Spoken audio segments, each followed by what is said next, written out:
up, Ragin Nation? How's it going? This is Alex. You watching Ragin Nation Show Transformers 4 Edition. This is just a web series where we're talking about all things that matter to me for the production of the 4th installment of the live-action Transformers film franchise directed by Michael Bay. This is update number 68, and before we begin, let's do a couple of shoutouts to the Ragin Nation, and I gotta give a Ragin Nation shoutout to Darren for showing off his really cool hockey lid. I really like it. It's got an Autobot logo and a Decepticon logo, and to punish and enslave. Alright, very, very cool. Thank you for showing me. And also, I want to give a shout out to JD Major for showing me his cool, or DJ Major? Is it Major J? Follow him on Twitter at J_D_Major, and he gets a big shout out for showing off his iPhone 5S cover, and it's so cool. Very Cybertronian-like. It's got an Autobot symbol there, and I really like it. So, very, very cool stuff. Thank you for showing me. And also, another shout-out to Shane Platts, who is a big movie buff. I'm a movie buff, so I want to give a big shout-out to you. Thank you for being part of the Ragin Nation, and go watch some movies. Go buy some cheap movies. Amazon.com has a Pacific Rim and World War Z for $7.99 on Blu-ray for the Black Friday sale. So there you have it. And finally, shout out to G1 fan John Underwood and your daughter Isabella who also likes Transformers Prime. And it's so cool that your family as a whole, they love Transformers. We got G1 here, we got Transformers Prime, and of course the live action films is coming soon, so I'm pretty sure you guys are going to really enjoy that. So that's awesome. Alright, so there are your shout outs. And of course, I want to give a big happy Thanksgiving shout out to the Ragin Nation. Happy Thanksgiving to you guys. And speaking of Black Friday, if you're gonna go Black Friday shopping, stay safe. I know it gets really chaotic around there, so make sure you do it responsibly and stay safe, and do it online. All right, do all your shopping online. It's just avoids headaches. Anyways, moving on. Let's talk about Empire magazine. As you already know, they provided a bit of a teaser for what's to be seen at the latest issue of the Empire magazine, and of course it shows off Optimus Prime's robot mode, the upper half of it, and in my previous video I mentioned that he looks really, really cool. Now moving on, let's talk about a bit of a sneak peek of what is to be read at the Empire magazine, the Transformers issue. I went out to chapters to look for the issue. I couldn't find it. They still only had the previous issue, so that's really unfortunate because I really want to buy it and I really wanted to read what it had to say, but I couldn't find it. But they give a little bit of a teaser article at the website. So what I really want to talk about is some story details and some character details. Now, it's kind of spoilerish. Now, it's not that like major spoilerish, but it is minor spoilerish if you don't want to know. I mean, if you really don't want to know what the characters do or what their role is in the movie. So for me, it's not that bad because it doesn't tell us what exactly happens at the end of the movie. That's the number one thing I'm concerned about. But this stuff here is kind of spoilerish, kind of not. It's just some character details. Well, let's just first start off with the fact that they mentioned that it does take place after the events of Transformers Dark of the Moon, 4 years later, and they're recovering from all the damage and the wreckage, and I guess most of the Transformers and the Decepticons have disappeared. And who has also disappeared is of course Sam Witwicky and his family. They have decided to, according to the article, it says they decided to move on. Now, what exactly does that really mean? Does that really mean that they just are not even mentioned? I wouldn't mind if they mentioned it a little bit, like maybe as a limited explanation as one sentence. Okay, I really don't want them to spend too much time talking about what happened to Sam Witwicky and his family. I just don't think they should waste any time on that. All I could expect them to say is really just Optimus Prime saying that the family decided to move on with their lives, and that's it. That's all you need to know. All right, so we follow this new cast, a new human cast, and it's first and foremost, we have Mark Wahlberg's character, and his name is Cade. And according to the article, it says that he's an inventor. I didn't know that. I thought he was just a muscle car or a classic car buff. Like he's a collector or an enthusiast. I didn't know he was an inventor. And his name is Cade Yeager, and what it says in the article is that he discovers a buried transformer, and the stage is set for the return of the giant beasties. Now, discovering a giant transformer, a buried transformer, does that mean that he was in China when he discovered the Dinobots, or was he in the United States, like, you know, in his own home, you know, in his own country rather, and he discovered a Dinobot? Now, if it's discovering a Dinobot in you know, where he lives, that's pretty interesting, because that would mean that maybe he discovered a member of the Dinobots, and a member of the Dinobots, whoever that may be, Grimlock, Sludge, Slag, maybe he explained to him that you gotta find my buddies. They're in China right now. They're buried, and if the Decepticons get to them first, then it's gonna be chaos, right? So maybe that's what happens, and maybe that's why they're all the way in China, or going all the way to China. But the interesting thing is that he discovers a buried Transformer in his own backyard. I mean, not literally, but you know, where you know, in his own city. So that is really, really interesting. Now, speaking of the other characters, you have Cade's daughter. His name is Tessa, played by Nicola Peltz. And then you have her secret racing driver boyfriend, Shane, played by Jack Rayner.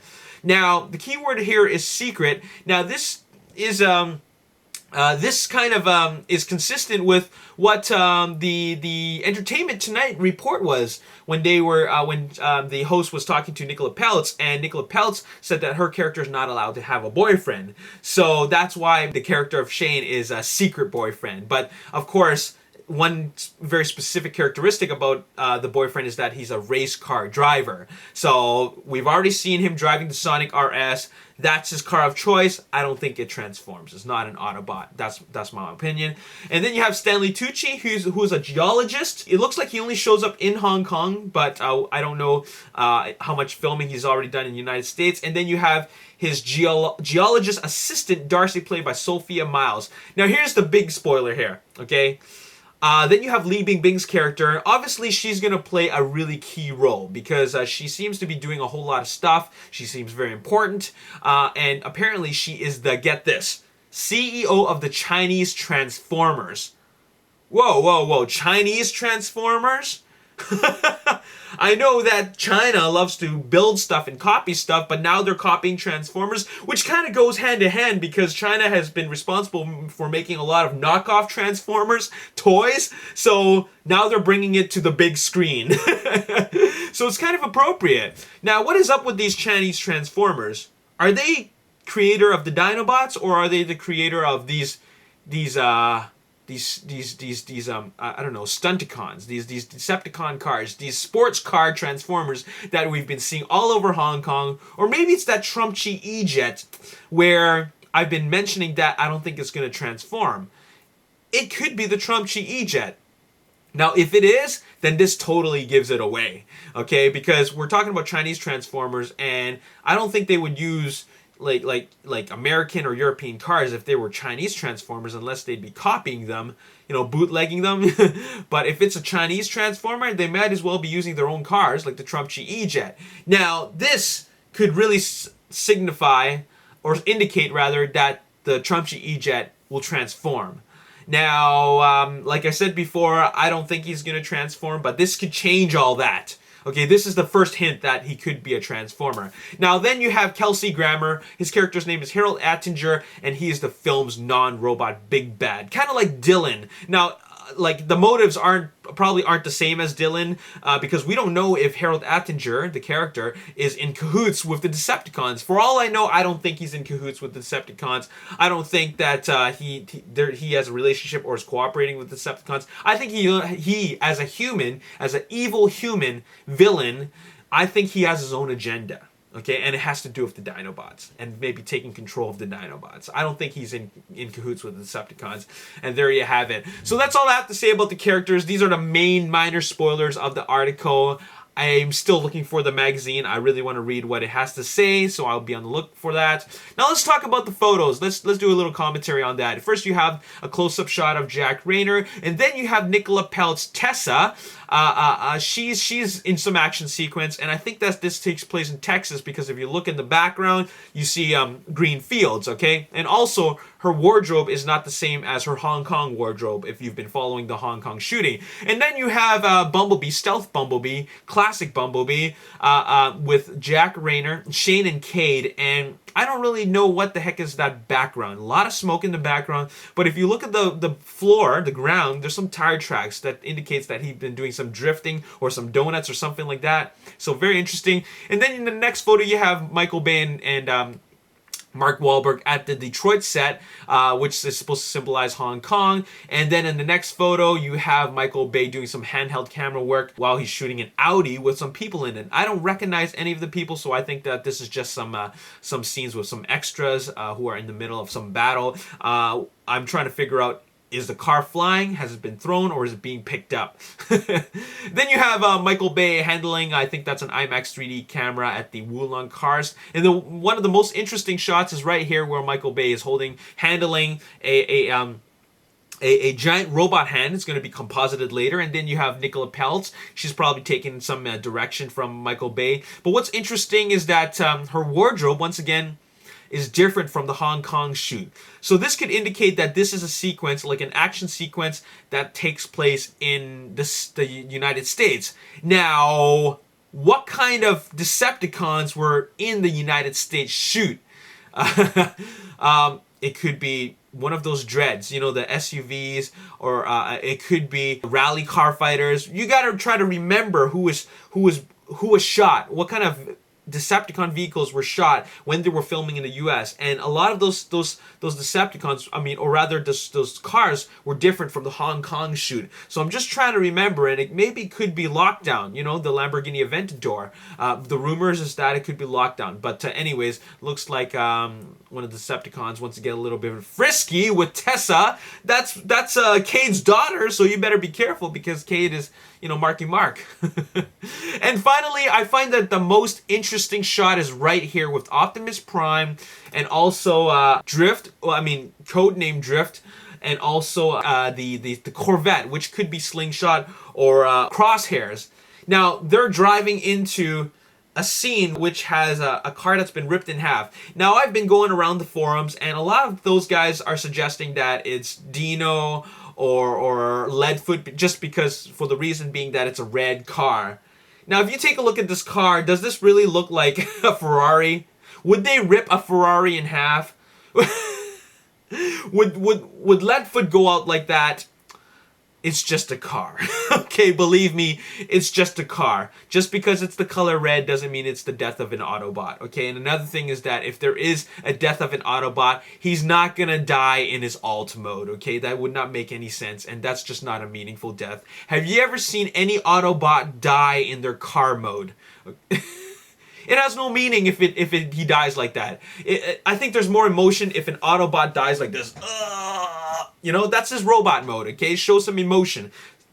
It's just a car, okay? Believe me. And there you have it. I'm going to go once again to chapters and see if I can pick up that issue of Empire Magazine. And before I end this video, I just want to do a little more commentary on the Optimus Prime the cover. Okay, we only see the top half, and as you already know, I mentioned a lot of positive enthusiasm about it. Now, there's one thing I gotta mention, okay? This version of Optimus Prime looks very sleek, it looks very cool, but it still does not look like Optimus Prime. It still does not have the essence of Optimus Prime. They totally changed the head shape. That's the closest thing to being reminiscent of Optimus Prime, and even as a live action version of Optimus Prime is still very different, okay? Now, as you already know, it's very detailed, it's very busy along the chest, it doesn't have the simple, you know, the chest windshield look, okay? That's taken away. He's holding a really cool sword and a shield. The hand-to-hand, there's going to be some hand-to-hand fighting, or weapons fighting rather. I'm just wondering, who is he going to slice in half, okay? And also look at the sword. It's got some Cybertronian scriptures on it. That is very cool, but it still doesn't look like a true Optimus Prime to me. That's just my opinion. Of course, this is Optimus Prime, but it doesn't represent what Optimus Prime really truly is in the cartoon version of himself. I mean, the cartoon versions of himself. Okay, this is Michael Bay's universe, this is Michael Bay's Optimus Prime, and this is his representation of what Michael Bay looks like, of what Optimus Prime looks like, and is very different from the cartoons, okay? At least the first one, I felt that Optimus Prime leader class style, okay? Leadership style, rather. But in this one, he feels more like assassin style. Anyways, finally, before I end this video, let's do some collection shoutouts very quickly. We got to do a collection shout out to Moses. He's got four characters here. One of the twins, the Vcon, Starscream from Transformers Prime, and also the Stealth Bumblebee. Now this is a very simple photo, but what I like about it is the posing. Good job on the posing. Very dynamic, very cool. Okay, thank you, Moses. Next we have a photo or a collection from Michael, and this is very cool because it's nothing but masterpieces. And it looks like he's got both versions of Optimus Prime, both MP versions, Rodimus, Megatron. Megatron's not my favorite masterpiece. I do like Sideswipe. Got the trailer there, Grimlock, Soundwave, and I believe that's Skywarp. Very cool. All right, thank you, Michael. And we got a collection photo from Carter. And I like how all these guys are in vehicle mode, including the Tumbler. Not saying that the Tumbler transforms, but it's cool that you have the Tumbler in the background. And is that Deadpool in the back as well? I like this collection here. I like all the cars organized together. Looks very uniform. Looks very nice. So good job. And finally, the last photos are from, excuse me, is from Joe. This is a very cool collection. A lot of stuff, okay? You got MPs, you got Voyager class from Generations, and you also got the combined Uranos. Very cool. Okay, moving on. There's the masterpieces here. All the Lamborghinis. So I really like that, standing next to Prime. And then also you got these other guys from these are Energon, Armada, some Generations, and some Fans Project stuff. And also whoa, we got Decepticons here, more Fans Project stuff. You love a lot of stuff, and I'm really impressed by your collection. And finally, we have this really cool scene where Admiral Akbar walked into a trap, and it's a Joker trap, and we got Megatron in the hand of the Joker. Very cool. This is a pretty long video, but we had a lot to talk about. And if you want to make a comment about anything I talked about, let me know in the comment section below. We got to do a Ragin Nation mail episode pretty soon because my mailbox is loaded. I really appreciate you guys sending me letters, and we're going to do another Ragin Nation mail episode in the next video, all right? As always, if you enjoyed this video, hit the like button, subscribe to the YouTube channel, like me on Facebook, The Ragin Nation. Also follow me on Twitter at Ragin Nation. I'll see you next time. By the way, who do you think is grabbing Tessa? Let me know in the comment section below. All right, my name is Alex Yu. Peace. But so far, I'm liking the way he looks. You know what? It's the face. It's the head. It's the head shape. It looks rounded off, and it kind of